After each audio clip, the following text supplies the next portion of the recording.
All right, we are live. Hello and welcome everybody to another episode of Veterinary Tales, where we dive deep into the experiences and stories of victims who have suffered from the veterinary bad actors who have put their money, profession, whatever it is, above the care of their patients.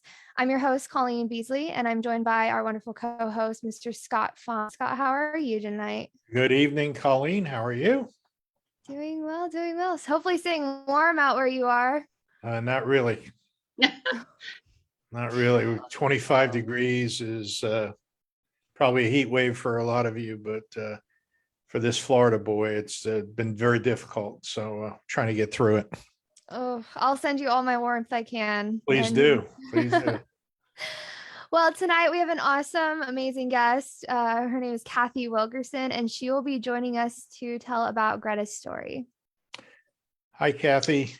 Good Hi, evening. Scott, Colleen. Thank you for having me. Absolutely. Thank you for Pleasure. doing this. We know this is not easy for people to come on here and tell their stories, but we absolutely appreciate it. And we feel it's something that's very necessary as part of the education we provide to the public. So why don't you tell us about Greta, how she came to live with you, when she came to live with you, and what happened from there? Greta had just turned 6 in March. And in May, we had noticed that she was carrying her left rear leg. She never seemed like she was in a lot of pain. She wouldn't lay on, on that side, on that leg. But she would carry it an awful lot and favor it. And so we just kind of watched it, and it never really got, any better. So we decided, well, it's, time to go into the vet. Let's have a look at it. And so I made an appointment, took her in on the 26th of May. And of course, they did x-rays and determined that she had a torn CCL, which is called a canine cruciate ligament, which is similar to an ACL in humans. And I could see on the x-ray what the problem was. And so we had talked about, what we could have done. We could do surgery, or we could kind of let it go and maybe let it heal as best it could. But the vet had said that, she would have an issue with arthritis earlier than normal. And it just never would be, never would be back to 100%. And so, we had discussed those things, and she had prescribed for Greta glucosamine and chondroitin chews, and then also fish oil that would help, with lubricating the joints and things like that. And she also had prescribed 100 milligrams of vetprofen, and which is an NSAID for pain.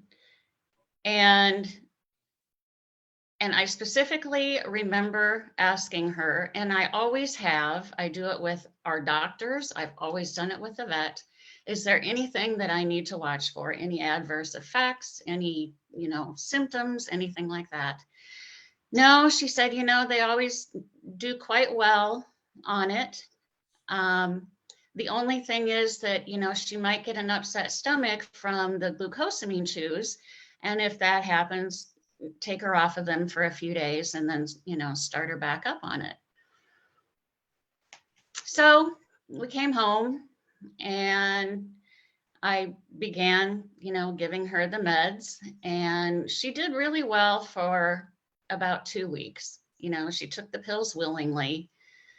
About mid-3rd week, we noticed that she was drinking a lot more water, and that she didn't have much of an appetite.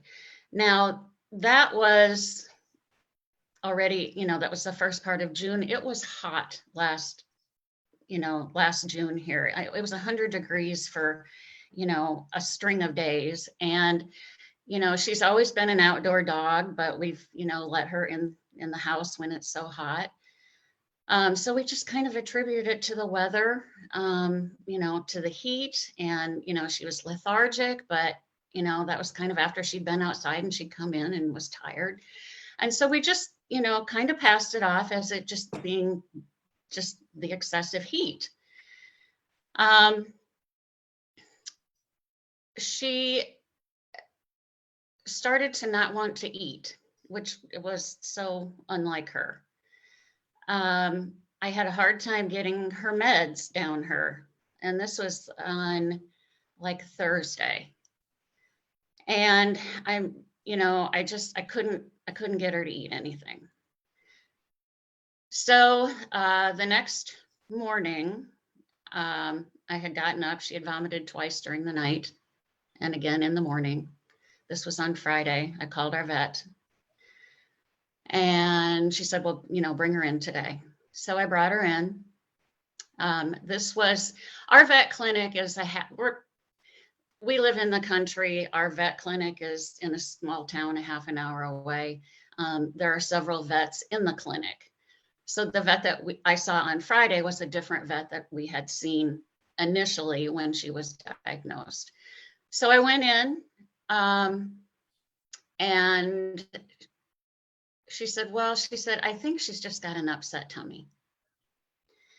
And she said, let's pull her off of everything for a couple days and, and see how she gets along. She gave her a shot for nausea. She gave her anti-nausea medication. She told me, go down the street to Dollar General and get like a generic Pepsid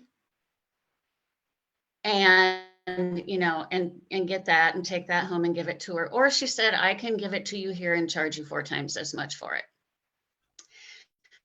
So off we go to Dollar General. I get her meds, we paid our bill and we go home. On Saturday, she just was, she was not herself. And she just was still not wanting to eat. We tried everything and she would not eat anything. She would continue to drink, but she wouldn't eat anything. And I had called the on-call vet because they're not open on Saturdays or Sundays. So I called the on-call vet, which was yet a different vet at the clinic. So this is vet number 3. And he said, I think she's just in so much pain. That's why she's not eating. So put her back on the Vetprofen. It's my vet. So, you do what they tell you. So that night, I only gave her half because, we're on day 4 without eating. I only gave her half. I had to basically insert it in her throat. She didn't want to take it. And, I thought, what's a whole one going to do to her on an empty stomach? So that's why I only gave her half. The next morning was Sunday, Father's Day. And we got up and my husband, Tom, immediately said, Cathy, look at the whites of her eyes. They're yellow. I checked her gums, her under her ears, nothing pink.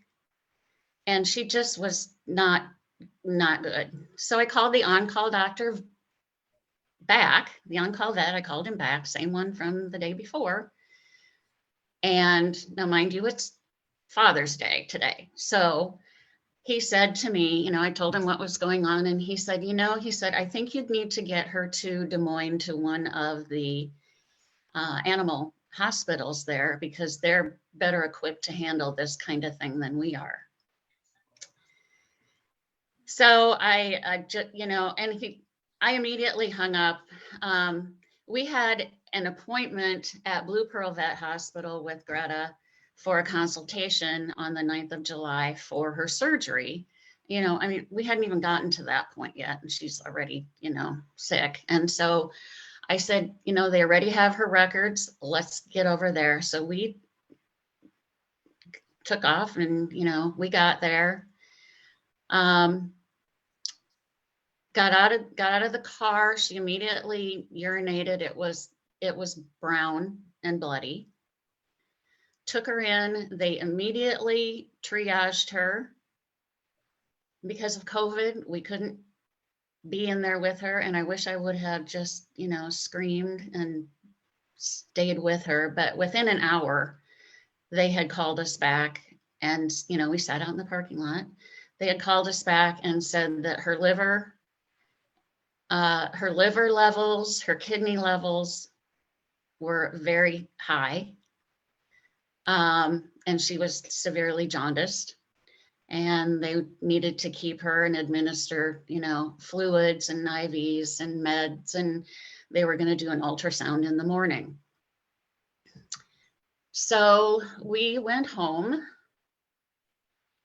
and I got home and I immediately got on the internet, and I was absolutely horrified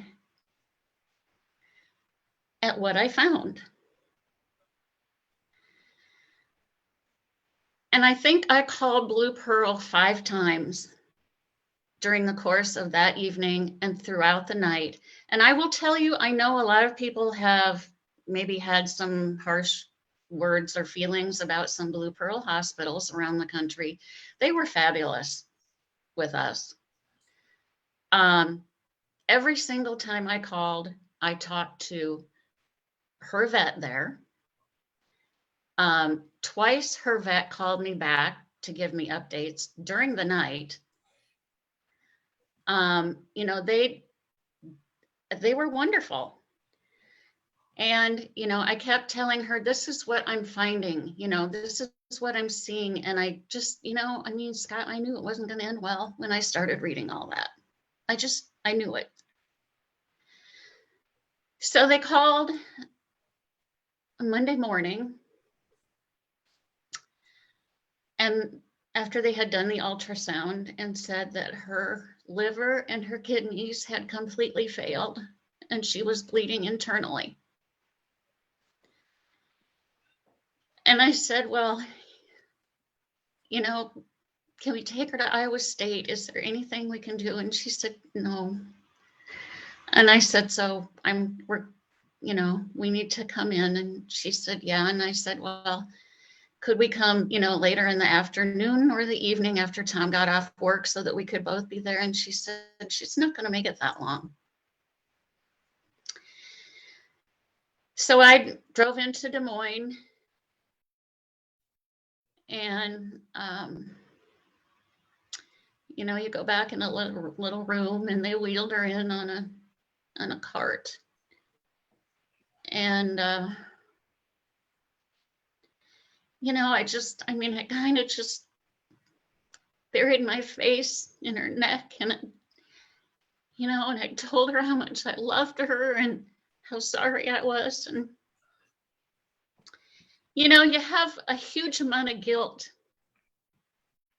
for something that you didn't do, but you let happen, but you didn't know. You know what I mean? And Tom had asked me if you know, I could FaceTime with him while I was there, and I called him. And when she heard his voice, you know, she lifted her head. She knew we were there. And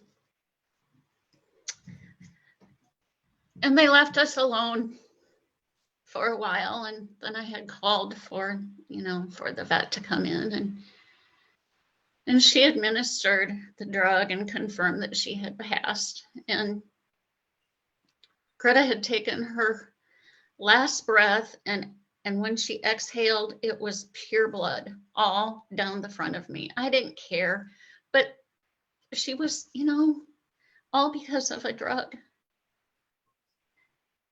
And,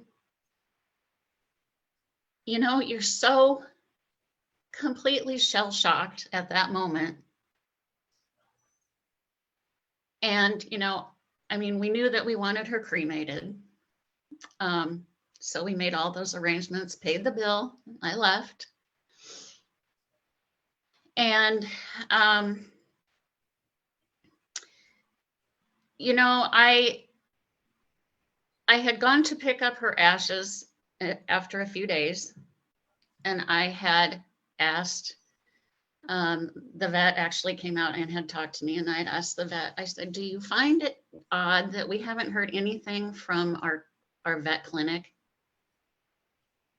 And she just kind of looked at me and she said, you haven't heard anything? I said, no. I said, have you sent, all of her records and her paperwork to them? Did they know what happened? And she said, as soon as you left here, we sent everything over, and it's a closed case. And she said, and I show that it's been received.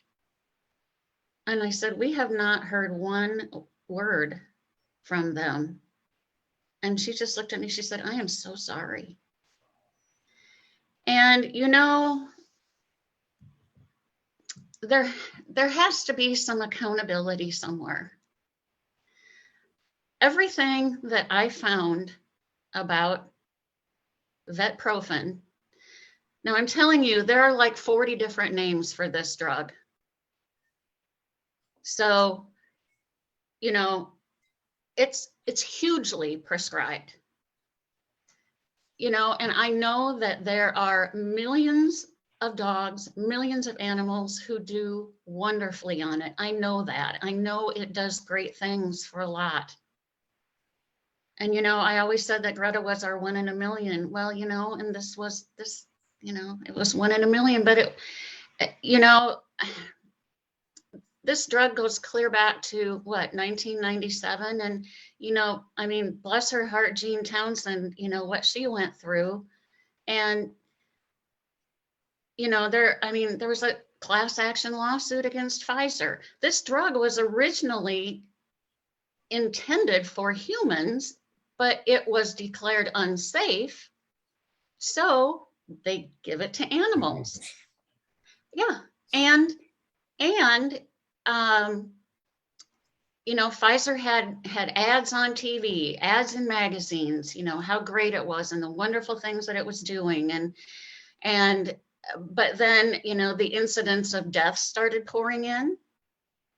And I don't know if it was the FDA said, okay, in your advertising, you have to say, possible death. And they refused to do that. And they elected to just pull all of their ads and not advertise before they would include the word death in their advertising. Yeah, And if they did that, that would hurt their sales. So they don't want to do that. Oh, yeah. Right. I mean, I'm being facetious, but I'm sorry. Well, that's exactly. And, I mean, I don't know, you start talking about, vets being bad actors, or, I don't know, is this malpractice? Is this negligence? I mean, at the very least, it's really a poor standard of care that we got. 3 vets at the same clinic failed us horribly.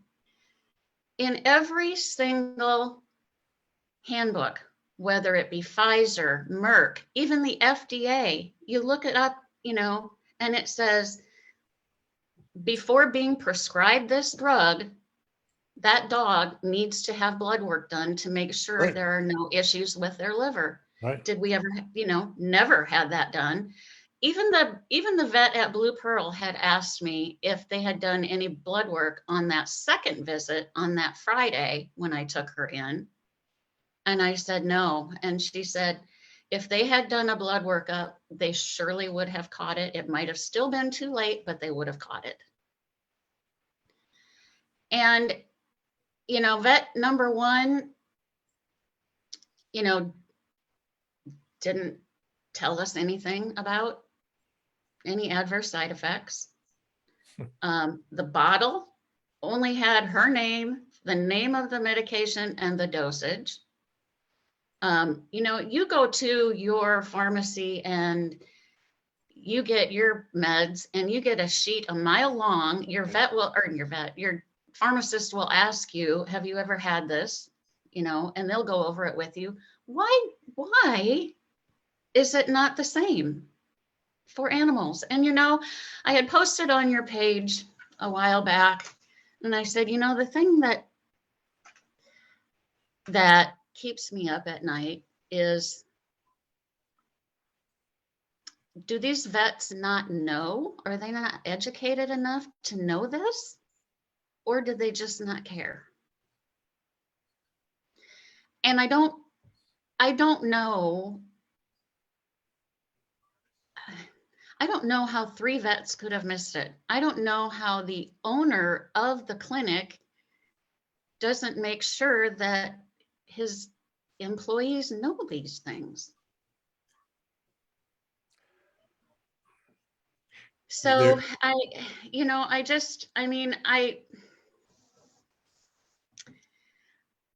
where do you go from here? What do you ask for?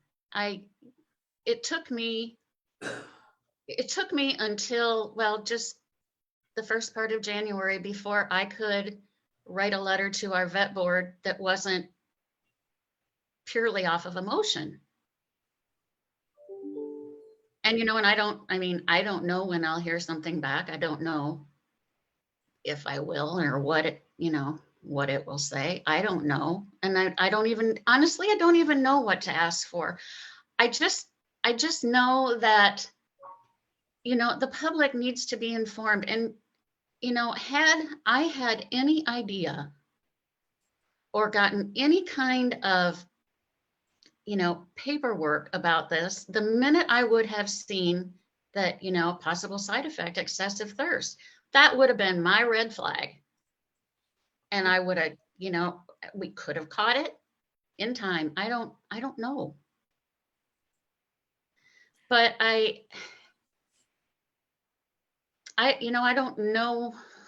don't know where to go from here with it. And, people have said, oh gosh, it's unfortunate, and those things happen. Well, no, they don't, it wasn't an accident. It wasn't an accident. It was because we weren't told. why don't you give me a call, contact me. I have Okay. we have some new tactics that we're using Okay. to help situations like this. And they're very easy. They don't require a lot of hours of paperwork or anything like that. And I think we can make some progress, if not really completely come up with a way to deal with this with the vets. Well, So, back in the, I don't know, back in the late 90s, Pfizer was actually involved, in a class action lawsuit. And, I think Gene had actually started that.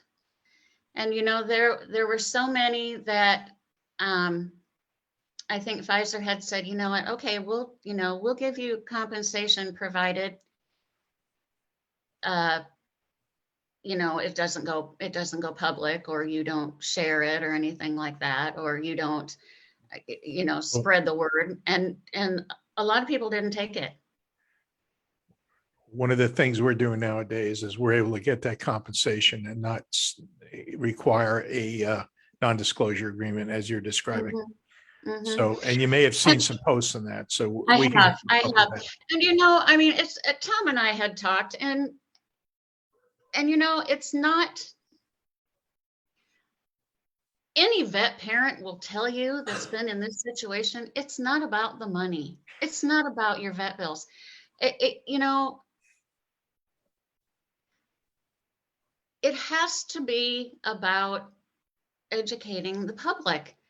And, and we have told our story to, a lot of people. Anyone that knows us know who we vetted with. And if they don't know and they ask, we tell them. I've had several people whose dogs had been put on this, and they went home and they looked it up, and sure enough. And so they immediately took them off. And I don't know at what point you start to really lean on vets to provide this information. People have said, oh, everybody has a cause, don't they? And I said, well, that's how laws are made. That's how laws are changed. That's how people get educated, because of you, Scott, and what you're doing. And I don't know, I stumbled on Joey's legacy in all of my searching, and I will tell you, you have been a godsend for me. And I think every parent who has been in this situation, tries to find somewhere or someone to reach out to who understands, because so many people don't. It's unfortunate. But it's traumatizing. And even, it's been 7 months, and it just comes at you right out of the blue. So there is a little bit of a silver lining to this. Greta had given us 2 litters when we had her. The first litter was 8, and the second one was 11. And then we had her spayed, and every single one of those puppies went to wonderful homes. A lot of them went to families around where we live. A lot of them went to relatives. Most of us have kept in touch, sent pictures back and forth. And Tom and I had talked about, about getting another lab, but, you kind of, you don't know when your heart is ready. And you kind of feel like maybe you're dismissing the fact that you had them. And so we just kind of, put it on the back burner. And I happened to be on Facebook one day this summer. And I was, scrolling through, and I saw a little litter of yellow labs. And I thought, well, isn't that a cute little litter? And then I saw the name of the person that posted it. And I had sent a message to Tom at work, and I said, look, there's this litter. And I said, these are Greta's grandbabies. And I said, what do you think? And he said, get one. So I had messaged her, and I said, do you have any females? And she said, I have 2. I said, can we come and get the pick of the litter? She said, you absolutely can. So you would have to know my husband, because more is always better. He said to me, well, why wouldn't we get 2? And I said, well, why would we? So we got 2. So we have little sisters, Greta's granddaughters here. They're almost 6 months old. And I can tell you it's a lot of work. That's why we didn't, when we had those 2 litters, there were huge parts of us that wanted to keep one and, have mother and daughter, but it's, raising puppies is a lot of work. And so here we are with 2 little tornadoes running around here. But it's, for us, it brought a part of Greta back home. And there was no doubt in our mind that we were going to have those dogs. And, everybody looks at, their dogs, and they know they have certain mannerisms that, they think is cute, and, that they just have. And we can see Greta so much in both of these. And it's, it still hurts horribly, but it kind of gives us a little bit of peace. Yeah. I think that's wonderful, Cathy. If I had that connection with Joey, I would absolutely have done the same thing. And do you know I that think you're it's the first wonderful. person that I actually thought of, because I know that you have said you never can find it in your heart again to get another dog. I think I've seen you post that. And I think there was a time that we kind of felt the same way, that there will never be another whoever. And and there won't. There won't. Um, you love your pets like nothing else. And when you get a different one, you love it equally, but differently. In a different way. Yes. Yeah. Agree. And and it's just, I mean, that's kind of where we are with it. Um, but I don't know where, if just one vet would, and I don't, I mean, maybe some vets do give you all the paperwork and, go over all this with you. Maybe they do. And we just happen to have one that didn't. I don't know. Well, I can only speak personally. And of course, every member of this group can tell you their own story about records, record keeping and what information is provided in terms of, prior to a treatment or a vaccine. There's always the issue of informed consent, which is an issue in many states. But I can tell you personally, I mean, I never got any paperwork for anything that was ever done to Joey. They just came in, came in, did their thing, and out the door they went. There was never any care or compassion provided, unfortunately. So I totally get where you're coming from. Well, I think that, we have to remember that vets work for us. Well, some of them think you work for Well, yeah. You And, work for them. we have to quit putting them on pedestals and Right. looking at them with, Right. stars in our eyes, thinking that Exactly. they know absolutely everything. Exactly. And you have to question everything. I have told people, I wrote on my Facebook page when this happened, and I said, question everything. Yeah. Ask questions. If you have to, record your conversation with your vet. Write it all down, make them give you, and above all, come home and do your research. Because, a lot of times you're not going to find anything out unless you do it yourself. And if the vet becomes impatient or, has a hard time answering your questions, if like they're questioning, move on. Absolutely. Well, we have since found a new vet, and I,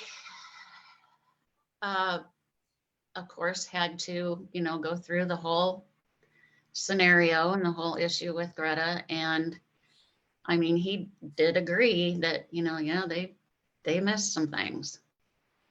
And, and we have another dog. We have a Australian Shepherd who's 12. And I have put on all the records, no NSAIDs for any of our dogs. We'll also be titer testing. You learn so much. And it's unfortunate that we are all led around blindly by what we think is helping, our pets. And, these podcasts, and especially this one tonight, is so educational. Vetprofen is also marketed as Carprofen and other Rimadyl. Yeah. So, yeah. And once you said the first time you said Vetprofen, I know. I saw you shake your head, and it's all over the place. Every single handbook, the FDA. I mean, it's all screaming out there on the internet how dangerous this is. Yet vets are willing to take that chance. It's just more startling evidence of the lack of respect that companion animals get in our society. Exactly. it's not human grade, but Right, it's exactly. okay. It's okay for animals. Yeah, I know, It's really terrible. because they're property, Exactly. and it, it infuriates me. And I just, you have a hard time keeping your emotions in check a lot of times when Sure. you're discussing with people. And, a lot of people just don't understand it. So you just have to kind of let it go. Colleen, do you have anything you want to say? Yeah, just you spoke on the guilt that you feel, and I feel like I'm not alone in saying that. I think everyone who goes through this feels a portion of that guilt, and that, but we shouldn't have to, we shouldn't have to put up this defense and like question everything. Like that shouldn't be the case. Unfortunately, that's not the reality.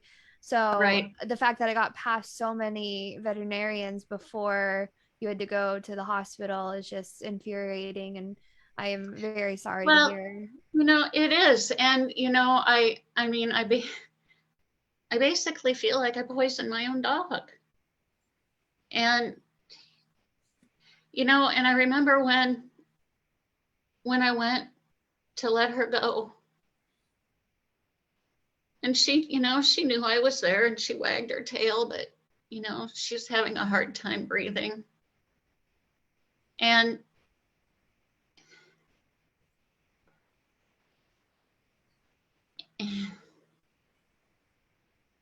you look in those eyes, and you would do anything to save them. Right. Yeah. But she knew, she knew she was sick. She knew she was sick when I was giving her meds. But she knew you loved her more than anything as well, and you did Well, she did, everything. because she was spoiled rotten. What we do. She definitely knew she was loved. And now you can spoil her grandbabies too. Yes, So. exactly. Exactly. Well, our hearts Yeah, are with you and your Absolutely. family. Yeah, well, it's, it will be interesting to see what I get back from the vet board.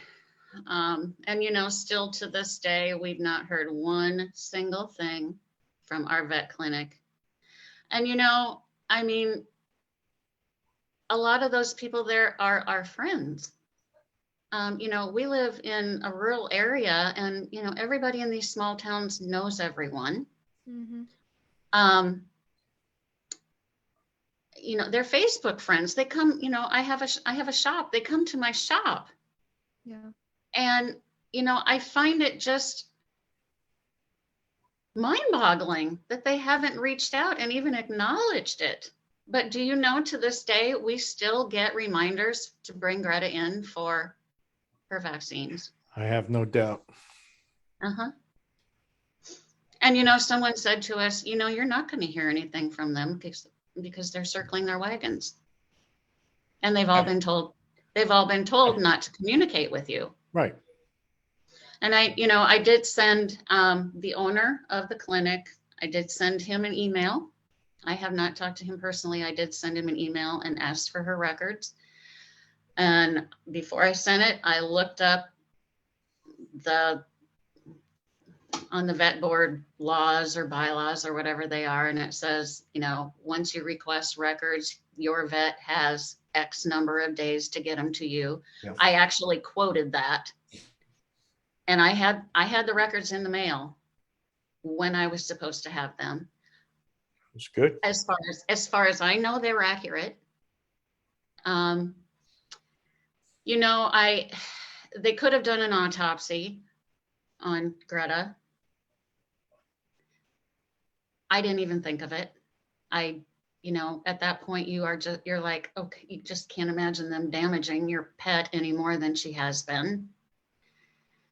I don't, there's a part of me that wishes that we had, because it definitively, would have said, yes, this is what, this dog was never sick in a day in her life. She was never on any medication other than when she was spayed. I think she was on gabapentin or something like that. Yeah. maybe, and she did fine on that. She had never had anything wrong. I did look back in her vet records, and she had a complete blood workup a year and a half prior to this, and there were no issues. But, if I were to fight it in court, I'm sure that's the first thing that would come up. They would be, you can't definitively say that this is what it is without, having had an autopsy done. And that's almost not even the point. It's just that, my thing is, when you have been wronged, you need to somehow pay it forward and make it right for others. And, that's why people fight so hard for laws. Because there has to be something done. There has to be some accountability. I don't even know if these vets will get a slap on the wrist. I don't, who knows?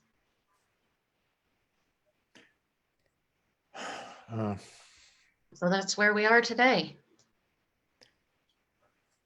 All right. Well, I think we all,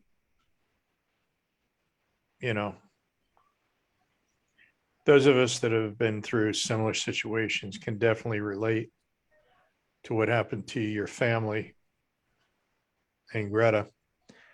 And, we're going to continue to work hard to push back. We've done some good work in the area of animal justice, companion animal justice. We're far beyond your dog's only worth $100 in court. Those are the old days. We're moving forward. And you know what, Cathy, the truth of the matter is, in the conventional sense, it's not about the money, but what it is about is allowing the negligent vet to keep your money. Yes. And that's what we are. That's our basis for going after the vet. And because that's the way we look at it. There's no justice in allowing the negligent vet to keep your money. And that's why you have to recover your money, if for no other reason.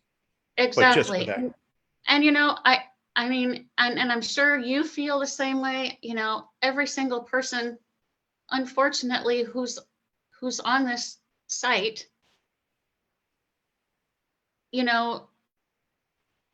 just knows that there's got to be some accountability, and there's got to be,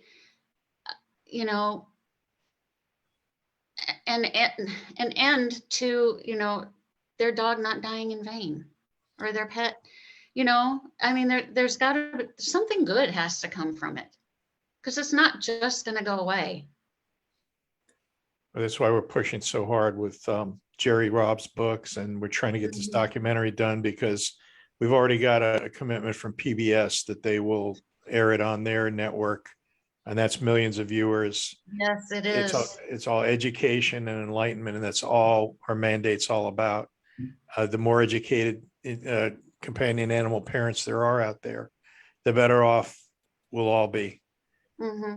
So that's our story is in volume 2, and I do have two. I do have 2 books. I'm keeping one, and I'm sending one to my vet. Good. Hope you put a nice message on the inside cover. I'll put a very nice message inside. And I don't mean nice. You know what I mean? Well, you know what I mean. Yeah. I know exactly what you mean. Yeah. And I don't know. I don't know. And I think these vets are, I mean, we vetted with them for 12, 13 years. And I've also got alpacas. We've had cattle, I mean, and we've never, ever had an issue. And I just don't know how 3 of them completely missed it. That is strange, for sure. That is strange. Yeah. And that the vet at Blue Pearl just could hardly believe that they didn't do any blood workup. So I don't know. I guess we'll see what comes of that, and how we proceed. But I my biggest fight is just to somehow educate people. Right. people have asked me, what happened, and I tell the whole story, and it's like they just kind of can't believe it. And and honestly, every one of us thinks that can't happen to us. Yeah. It's like, oh, I've heard that happen, but I mean, what are the chances? And the And cold the reality chances, sets in. yeah, and the chances, quite honestly, maybe are pretty slim, but It our happens. Greta was that 1 in a million, Exactly. and boom. Yeah. So it's just too much. All right. Well, thanks, Cathy, for being here. We really appreciate it. I know I could tell by watching you that it was very difficult for you. And